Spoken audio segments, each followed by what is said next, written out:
Hello, everybody. This is Dodie from Simplicity. God damn it. Simplicity is Bliss.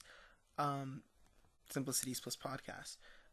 I have not done an episode in a little bit. The reason is because I am taking summer classes at school and, life.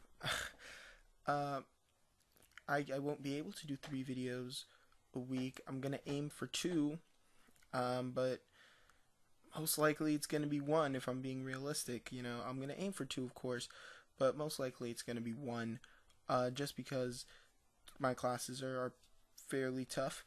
But I do have a pretty interesting podcast for today, which is Wednesday, so it's not even the right day.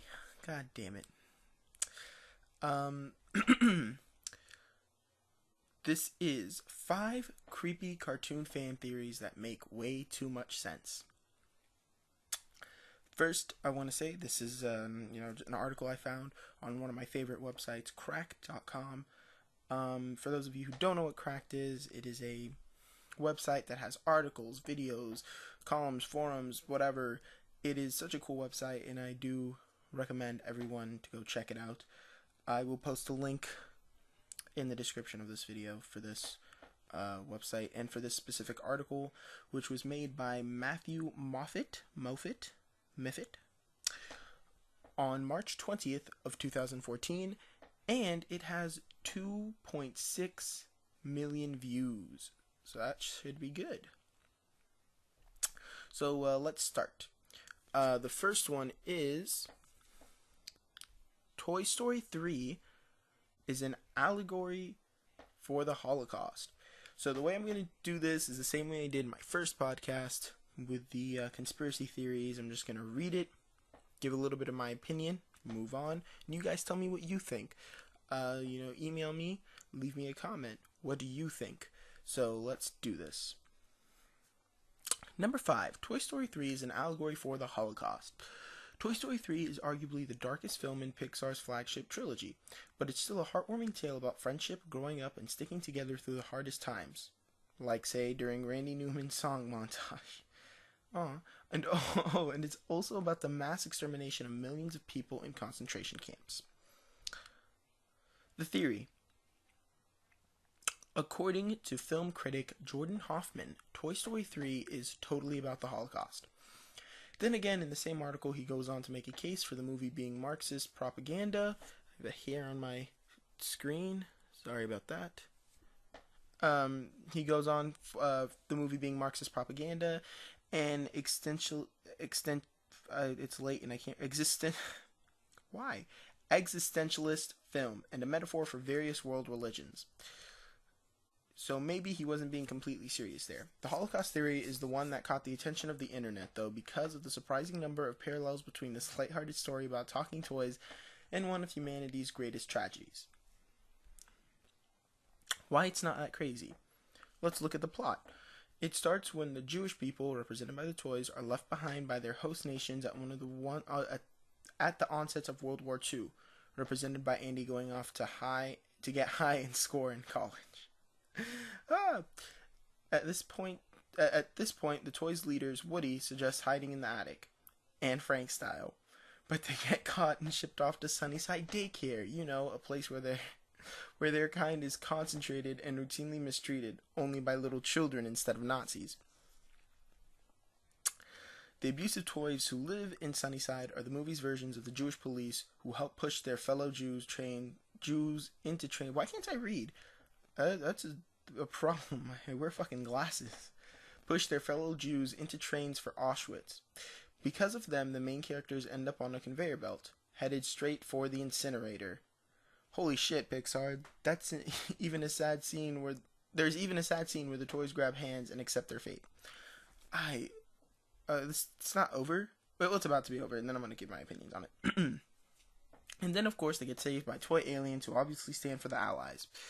The protagonists eventually relocate to a new place where many of their kind already live and have established foothold, Israel, which in this case is the little girl's house. So there you go. The next time someone tells you they heard an awesome theory about the identity of Andy's mom, you can tell them, oh, I know, she's the Gestapo who sent the toys away. So, what do I think of this theory? I love Toy Story. Toy Story is one of my favorite movies as a kid. Like, one of my favorites. I watched it like 40 times in a row. My father thought I was a little bit autistic because of it. That is a true story. I loved Toy Story. And I remember when Toy Story 3 came out, me, my mom, and my sister, we all went to the movie. They were having a like premiere of Toy Story 3. So it was like a double feature. They had Toy Story 1, then Toy Story 2, and then they played Toy Story 3. And it was amazing. We were in the theater for like 5 hours, I think, 6 hours, some shit like that. It was great. We loved it. It was awesome. Do I think that this movie will represent, Nazi and the Holocaust? Maybe. Who cares? Like, not who cares about the Holocaust. That sounds really fucked up. But who cares if this movie portrayed the Holocaust? It's a kid's movie. You know what I mean? Like, for example, one of the most famous theories is like, there's sex spelled in the dust in Lion King. Who gives a shit? Like, the point of the movie isn't about, Simba having sex. It's about him becoming king again or whatever. Don't get me wrong, I like The Lion King. I mean, whatever, dissing the movie. Not what I'm talking about. Who cares if he's talking about the Holocaust? I don't think that was the intended reason. I just think it's a coincidence. The Holocaust was, of course, a tragedy. It was awful. And I doubt that these people would make a children's movie similar to the Holocaust. I don't think that was going through their minds. Just think it was a lot of coincidences. But that's my opinion, of course. If you believe it's a reference towards the Holocaust, good on you. Believe in what you want to believe. That's your right to do so. If you think I'm wrong, leave me a comment. Say, hey, this is why I think you're wrong. Here's my reasoning. Or email me. My email is also in the description of this video. So yeah. That sounded a little, condescending or whatever. That's not my intent. I'm serious. If you guys really think I'm wrong, please comment and send me emails. Give me your opinions and your ideas, because you know what? That's the point. We all need to, learn from each other. Number 4. Who Framed Roger Rabbit is about segregation. Alright. Who Framed Roger Rabbit, better known to kids as that movie with Mickey Mouse and Bugs Bunny. Yeah, and to teens and adults as that movie with Jessica Rabbit's Gazungas, that is also true, is set in a world where humans interact with cartoon characters. The film follows human PI Eddie Valiant as he investigates a murder involving Roger Rabbit, which leads us to discover that Judge Doom, a corrupt official played by Christopher Lloyd, wants to kill all the cartoons by submerging them into his dip concoction. The theory. The plot we just described is a metaphor for the gentrification and segregation of blacks in Los Angeles, or so claims renowned film scholar. The account was deleted. The Reddit account was deleted. Why it's not that crazy. Short of the filmmakers including a talking crow called Jim to spell it out, the clues couldn't be more obvious. The movie takes place in 1947, at the height of the Jim Crow era, where mandated states... I just got Jim Crow. I'm stupid. I just got that. Where mandated state and local laws prohibited whites and blacks from having the same shit or being in the same places. Doesn't Toontown, the city where the Toons live near Hollywood, feel a little more sinister in that context? The villain, Judge Doom, wants to tear down the trolley system to force the Toons out of their homes so they can build a freeway to the wealthy humans. That's called gentrification, an issue that remains controversial in LA to this day. Also, most of the cartoons are performers, which of course was one of the acceptable occupations for black people at the time. You don't see any cartoon doctors or lawyers unless they're pretending to be human, like Judge Doom himself. That makes Doom an Uncle Tom character, a minority who sells out his own race for his personal benefit, like Samuel L. Jackson in Django, only less cartoonish. That was a funny joke, I guess. I actually like Django. I like Django a lot. I like those. Okay. Then there's Jessica Rabbit, to whom Eddie is clearly attracted despite his claims that he hates cartoons. His confusion is representative of the confusion of many white males who lusted after black women despite seeing blacks as inferior. because Jessica Rabbit was hot. Like, I don't care if that sounds weird. She was an attractive cartoon character. A lot of kids thought Jessica Rabbit was attractive. And finally, in the movie, the word toon is treated like a racial slur that humans use to offend cartoon characters. Now say the word out loud, but replace that first letter with a C. I'm not gonna do that. We're telling you, once you start noticing this shit, the world becomes a darker place. So, again, with movies and stuff about, like, their hidden meanings, well, I guess it's a little different with Who Framed Roger Rabbit. The reason it's a little different about Who Framed Roger Rabbit is, yeah, it was a cartoon, it was a kid's movie, but at the same time, it really wasn't. If anyone has seen this movie, I saw this movie as a kid, and I can't tell you, of course I've seen it a shit ton of times, but nothing really makes you remember the movie except Jessica Rabbit. The thing I really remember about this movie was the end, the death of homeboy Judge Doom. I'm trying to see if I can. Yeah, that was his name. He dies by getting run over by a steamroller, and it was the scariest thing. I remember that gave me nightmares. It was so scary watching this character die. And when I saw that now, as I'm older, I'm like, that really wasn't a kid's movie. There were a lot of sex jokes in this movie. It was about murder. This really wasn't always intended for kids. So I do believe it could have a subliminal meaning towards the Jim Crow laws, mostly because it wasn't just centered to kids. You guys get the difference when I'm talking about that with the Holocaust and Toy Story. Toy Story 3 is probably one of the most innocent movies. They have a lot of references, yeah, but it's an innocent movie. And that's why I was like, it's different from Who Framed Roger Rabbit. The same way a lot of people with the political meaning of Wizard of Oz, how Emerald City was like the green dollar, Yellow Brick Road was gold, farmers, shit like that. These, though they were intended for kids, were also intended for adults. So maybe this could actually be legit. Like I said, put in your opinions, comment below if you think it's not legit, if you just think that it's more coincidences. Defend that, put it in the comments, explain why, maybe you can teach me something. Alright, moving on. Number 3, Dexter in Dexter's Laboratory has Asperger's syndrome. Dexter from Dexter's Laboratory was the envy of every science-minded kid who had to make do with an incomplete junior chemistry set and some hand-me-down Lego Technics.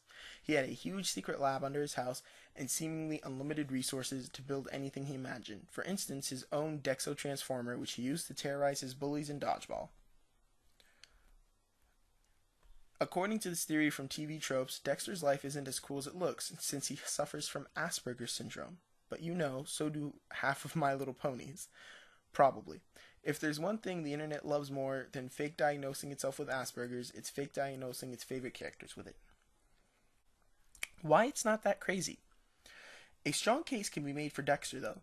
Look at his personality. He struggles to interact with others socially, he has repetitive patterns he adheres to, and has a very unique interest. If Dexter could, he wouldn't leave his lab. These are all signs of Asperger's, as is his baffling pseudo-Austrian accent. A lot of people with this condition sound like foreigners to their own families because they mimic words the way they were pronounced when they first heard them, in many cases on TV.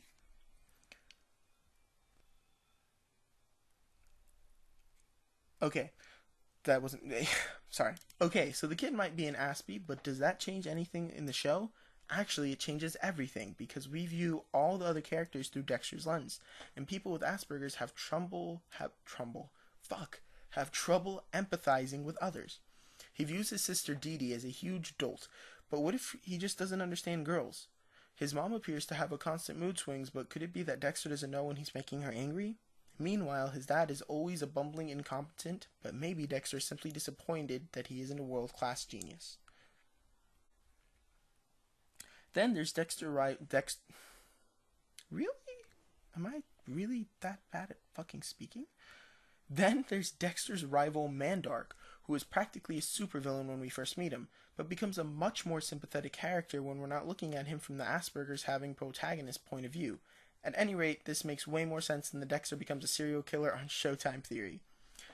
The end, that theory, if anyone didn't get it, is a joke about the very, very popular show on Showtime, Dexter, about a serial killer. Actually, really good show. I enjoyed it. Series finale kind of sucked, but whatever. Not point of this video. Do I agree with this theory? No, I don't. A lot of this stuff, it goes back to the same thing as Toy Story. It's a fucking kid show. I don't think they intended him to have Asperger's. I really don't. Could he have Asperger's? Maybe. Was that the original intent? Maybe. Maybe it was. I don't think so. I enjoyed Dexter's Lab as a kid. I still kind of do. I'm not even gonna lie. If it's on, I'll watch it. I think it's funny. The intro was awesome. I've always been into science as a kid, and I was like, I want a lab. Like, shit, why can't I be like Dexter? And I always thought it was funny that he had an accent and his parents didn't, and stuff like that. Just he was so different, and I was into Dexter. Do I think he has Asperger's? No. I just think that's the internet trying to be, whoa, let's make connections with the world, because everything is connected. We are one, Asabanya. That was a Lion King reference, if anyone didn't know.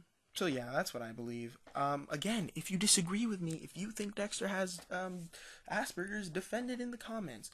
Prove me wrong. Maybe you can teach me something. That would be cool. I love learning new things, and if you have like legit proof and you're like, well, this is my reasoning, blah blah blah, perfect.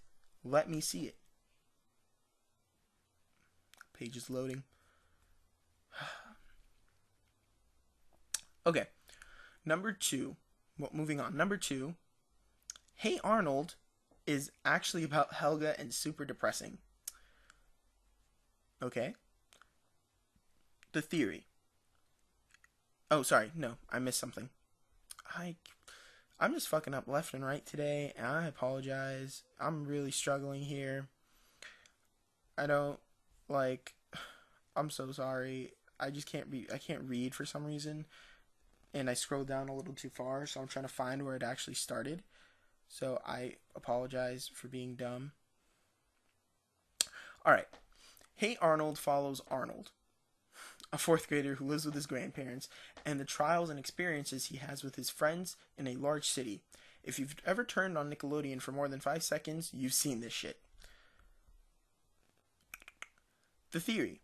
Except that the real protagonist is the antagonist, Helga G. Pataki, a unibrowed bully who constantly makes fun of Arnold's hideous deformity by calling him football head. So says Redditor I Smoke the XS, who has apparently never noticed the name of the goddamn show. Why, it's not that crazy. But wait a minute. Who shouts, "Hey Arnold," repeatedly during the show's intro? Helga. And who is the only character who gets to have a monologue about how much she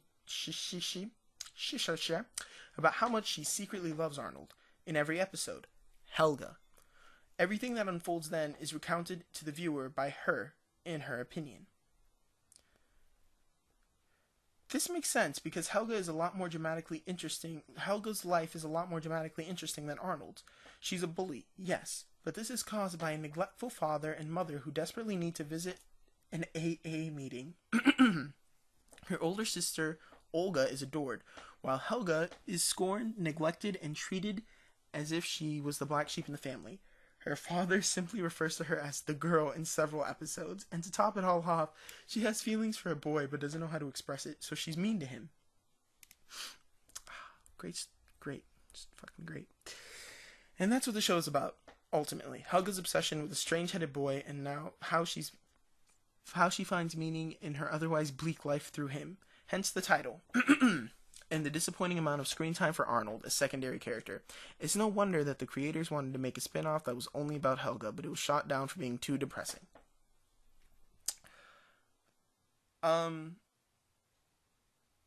Okay. When I saw that they had a picture of Hey Arnold, I assumed they were going to be doing another theory about Hey Arnold, which is actually a very famous theory. I'm not going to talk about it because you know what? I'm fucking smart. I'm going to save that for a different episode of the podcast so we can have that whole thing. So, do I believe this theory is true? No. Again, fucking kid show. This is a kid show. Why would it be about a girl who's depressed? I think what was going through the producer's head was like, oh, she's mean to him, but she secretly loves him because she's a kid. She can't get, maybe I'm wrong. Maybe this theory is correct. I don't know. I'm just saying my opinion. I don't think it is because I don't think very recently did people start putting more depth into kid shows. Very recently. I mean, like, for example, Steven Universe, created by Rebecca Sugar on Cartoon Network, is fantastic. As a person who's considered too old to be watching cartoons, I love it. I think it's such a powerful show. It talks about, same-sex marriages, not marriages, but same-sex couples, and that show has depth. And shows with depth started recently. These shows recently started having deeper meanings to them. Back in the day, it was just like, will this make the kids laugh? And both things are good, because I love Steven Universe. I do. I'm caught up with it completely. There's a Steven Nuke going on. To any Steven Universe fans out there, every day's a new episode. I love it.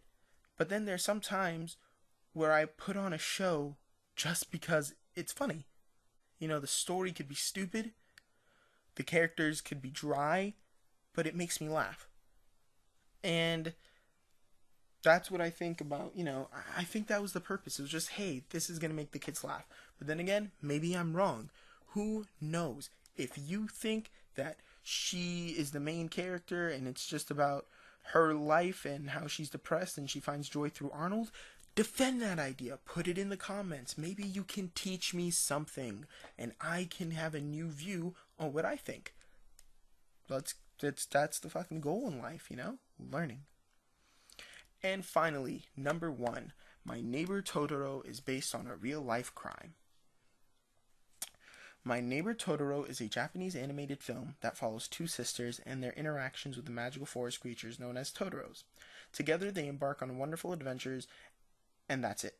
There's no confusing metaphysical ending where everyone dies, no weird sexual stuff, no tentacles. Finally, a Japanese movie where we can watch with our family and still make eye contact afterward. The theory? Not so fast. My Neighbor Totoro is a reference to a horrific crime known as the Sayama Incident, and those friendly Totoros, yeah, they represent death. Or at least that's what one widely spread urban legend says. A legend that is full of made-up facts and inaccuracies, and that the studio has specifically denied. Phew. Why it's not that crazy. We'd like to believe this theory is completely bogus. We really would, but sadly, even discounting all the made-up stuff, it still makes a lot of sense. Let us explain. The Sayama incident happened on May 18... Really? Am I that dumb? The Sayama incident happened in May 1963 in Sayama City, when a man kidnapped and murdered a 16-year-old girl. Why did I read that like there was a continuation? When a man kidnapped and murdered a 16-year-old girl, period. Later, the girl's older sister committed suicide. What the hell does that have to do with the movie about big fluffy cats? First, the sisters' names in the movies are related to the month of May. They're called Satsuki, which is May in Japanese, and Mei, which sounds like May. The second, the movie doesn't take place in Sayama, but it's in the same area, and at one point you see the word Sayama on a box of tea. It gets creepier. At one point in the movie, Mei, the little sister, goes missing, when we then see her crying at the feet of some Jizo statues, which are a real thing, and the protectors of those who die at a young age. Buckle the fuck up, because it only gets more depressing. In the film, Satsuki asks the Totoros for help so they can use Cat Bus to take her to where Mei is. According to this theory, the afterlife. Oh, and what does it say on the bus sign? Grave Road. In the end, the girls return home. Or do they? In the last scenes, they appear to have no shadows, which means they're ghosts, or they're vampires, or the animators cheaped out. In other words, like the real sisters in the Sayama incident, the little one goes missing and dies, and the old... Fuck me. And the older, torn with grief, soon follows her. The Totoros are just clever symbolic objects to depict death. We need to curl up under a bed for a moment now. So, okay, there's actually a lot of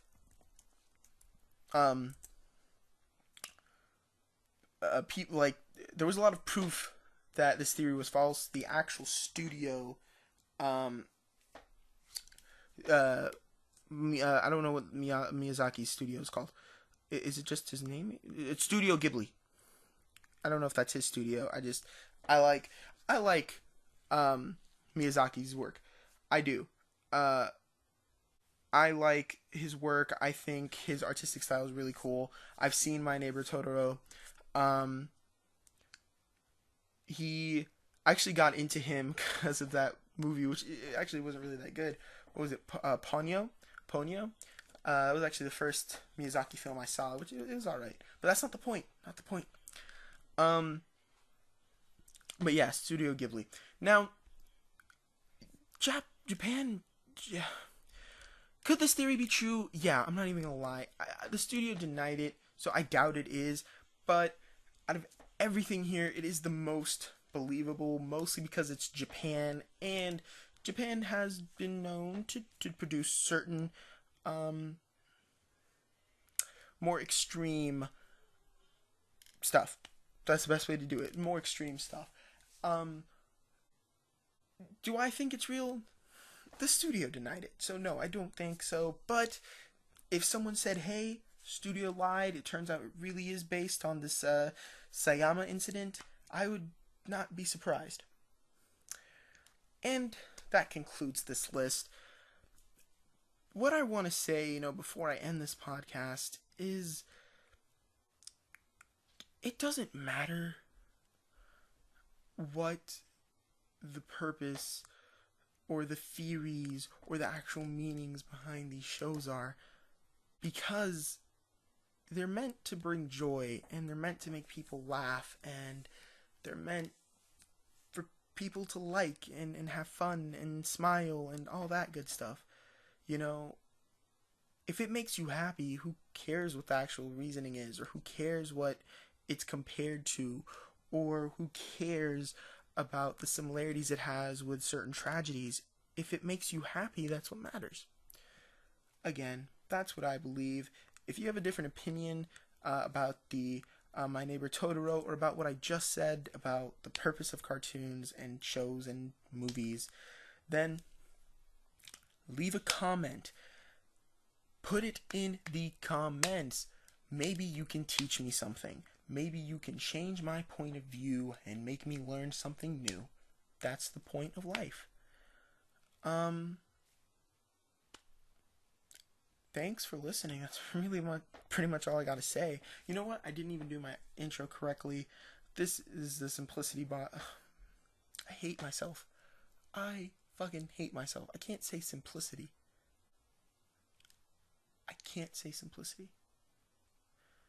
This is Simplicity's Bliss podcast, where we talk about anything and everything. There we go. Fuck, that was so hard for me to do. I'm probably gonna forget to do my outro because so much stuff's going in my head. But no, seriously, thank you guys for listening. If you liked this, going through cartoon theories and stuff, leave a like on the video, favorite it, comment, subscribe, whatever. Do all that good stuff. Make me popular. That's disgusting.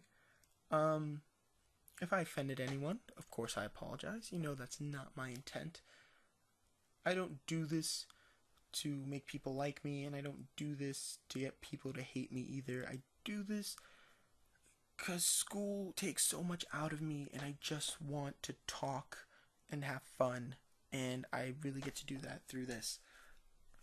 So, yeah, that's all I really have to say. Thank you guys for listening. It's episode 3, which is cool.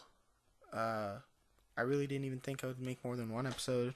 I didn't think people would really care about it, but people watch it, and that's pretty cool. So, thank you guys for listening. Thank you guys for just giving a shit, I guess. And yeah, I will post a link to this article. And whatever that's the only thing I really did. So this article. And yeah, thanks, and have a good day. Oh, subscribe and think simple, whatever I usually say. Haven't done one of these in a while. Forgot my outro. Thank you guys. Goodbye.